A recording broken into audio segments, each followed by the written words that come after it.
വിദ്യാർത്ഥികൾ അടങ്ങുന്ന സമൂഹം നമ്മുടെ ദേശത്തോട് കൂറ് കാണിക്കുന്നതിനേക്കാൾ ഉപരി മറ്റു ദേശങ്ങളോടും അവരുടെ സംഭവങ്ങളോടും സാധനങ്ങളോടും ഒരുപാട് കൂറ് കാണിക്കുകയും അതിൽ അഭിമാനം കൊള്ളാൻ ശ്രമിക്കുകയും ചെയ്യുന്ന ഒരു തലമുറയാണ് ഞാൻ അടങ്ങുന്ന ഒരുപാട് പേർ അടങ്ങുന്നത്. ആ ഒരു അവസ്ഥയിൽ നമ്മുടെ രാജ്യത്തെക്കുറിച്ചും നമ്മുടെ ദേശീയതയെക്കുറിച്ചും ആ ഒരു രീതിയിൽ ദേശീയത വളർത്തേണ്ടത് അനിവാര്യതയല്ലേ?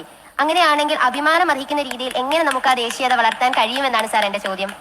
ഒരു ദേശീയതയുടെ പ്രചരണമാണ് ഇവിടെ സൂചിപ്പിച്ചത്. നമ്മുടെ ദേശത്തെക്കാൾ അന്യദേശത്തോട് കൂറ് പുലർത്തുന്നു. അത് ഒരു പ്രതീതിയാണ്. ആരാണ് ഇങ്ങനെ കൂറ് പുലർത്തുന്നത്? ഏതാണ് അന്യദേശം?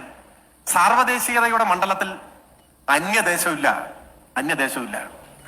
എല്ലാം ഈ ഭൂമിയാണ്. അവിടെ ഒരു അപരനെ സൃഷ്ടിക്കുക എന്നതാണ് ദേശീയതയുടെ പ്രശ്നം. ഇപ്പോ പൗരത്വ ഭേദഗതി നിയമം കൊണ്ടുവരുമ്പോൾ എന്താണ് പറയുന്നത്? അവിടെ പൗരത്വം പരിമിതപ്പെടുത്തിക്കൊണ്ട് ഒരു വിഭാഗം, അവരാണ് ഈ രാജ്യത്തിന്റെ എല്ലാ കുഴപ്പങ്ങൾക്കും കാരണം, അതുകൊണ്ട് അവരെ ഞങ്ങൾ പരിമിതപ്പെടുത്താൻ പോവാണ്. ഒരു വിഭാഗത്തെ മാറ്റി നിർത്തി അവരാണ് ശത്രുക്കൾ എന്ന് പഠിപ്പിക്കാനാണ് ദേശീയത ശ്രമിച്ചുകൊണ്ടേയിരിക്കുന്നത്. സാർവദേശീയതയിൽ അവരില്ല, അന്യ ദേശങ്ങളുമില്ല. അവിടെ ലോകമെമ്പാടുമുള്ള മനുഷ്യർ സാഹോദര്യത്തോടെ പുലരണം എന്ന ആഗ്രഹമാണ്. ഇപ്പോ പാബ്ലോ നെരൂദ എന്റെ രാഷ്ട്രീയ പാർട്ടിക്ക് എന്ന പേരിൽ ഒരു കവിത എഴുതിയിട്ടുണ്ട്. ലാറ്റിൻ അമേരിക്കൻ കാവ്യവസന്തമായിരുന്ന നെരൂദയുടെ കവിതയുടെ ആദ്യത്തെ വരി നീ അറിയപ്പെടാത്ത മനുഷ്യരുമായി എനിക്ക് സാഹോദര്യം നൽകി എന്നാണ്.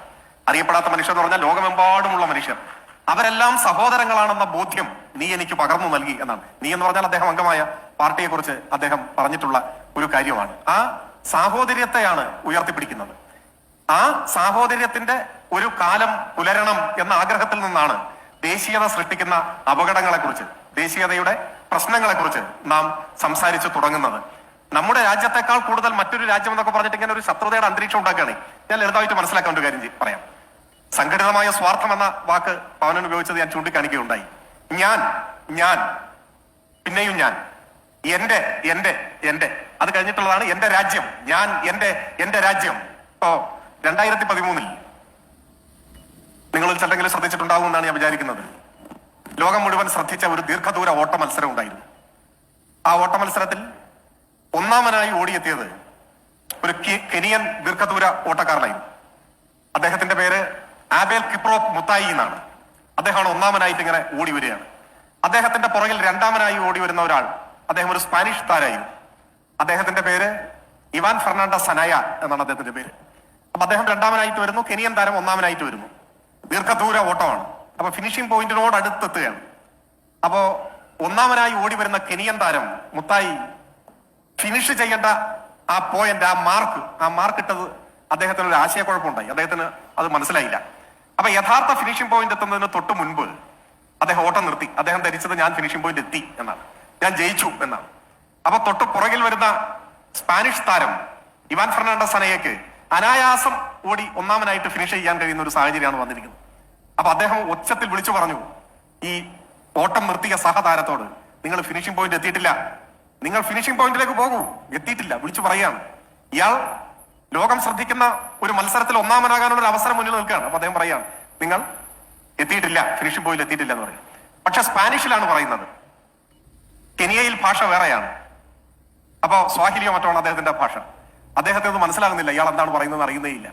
അപ്പൊ അദ്ദേഹം സാവധാനത്തിൽ നടക്കുകയാണ്. അപ്പൊ ഇവാൻ ഫെർണാണ്ടസ് സനയ ഈ കിപ്രോപ്പ് മുത്തായിയെ ബലമായി പിടിച്ച് തള്ളുകയാണ് ഫിനിഷിംഗ് പോയിന്റിലേക്ക്. അയാൾ ആ തള്ളലിന്റെ ശക്തിയിൽ ഫിനിഷിംഗ് പോയിന്റിൽ ഒന്നാമനായിട്ട് എത്തി. അങ്ങനെ ആ മത്സരത്തിൽ ഒന്നാം സ്ഥാനത്തിന് കെനിയൻ താരം തന്നെ അർഹനായി. പക്ഷെ അത് സ്പെയിനിൽ ഒരുപാട് ദേശീയവാദികളെ അലോസരപ്പെടുത്തി. സ്പെയിന് ജയിക്കാനുള്ള ഒരു ചാൻസ് കളഞ്ഞു കൊടുത്തു ഈ രാജ്യദ്രോഹി കാരണം എന്ന് വലിയ ആക്ഷേപങ്ങൾ ഫെർണാണ്ടസ് സനയയ്ക്ക് രാജ്യത്ത് നേരിടേണ്ടതായി വന്നു. അപ്പൊ അതിന് അദ്ദേഹം പറഞ്ഞ വളരെ ആവേശകരമായ ഒരു മറുപടിയൊക്കെ ഉണ്ട്.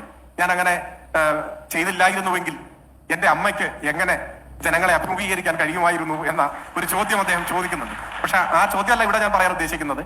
ആ പ്രവൃത്തി അങ്ങനെ ചെയ്തത് ഒരു ദേശദ്രോഹമാണ്, ഒരു രാജ്യദ്രോഹമാണ് എന്ന വാദഗതി സ്പെയിനിൽ ശക്തമായിരുന്നു, അതിശക്തി. അതിന്റെ പേരാണ് ദേശീയത. എന്നാൽ അങ്ങനെ ഞാൻ ചെയ്തില്ലായിരുന്നെങ്കിൽ എന്റെ അമ്മയ്ക്ക് എങ്ങനെ ജനങ്ങളെ അഭിമുഖീകരിക്കാൻ കഴിയും എന്ന് ചോദിച്ചുകൊണ്ട് തന്റെ സഹതാരത്തെ ഫിനിഷിംഗ് പോയിന്റിലേക്ക് തള്ളിയിട്ട ആ തള്ളലിന്റെ പേരാണ് സാർവദേശീയത.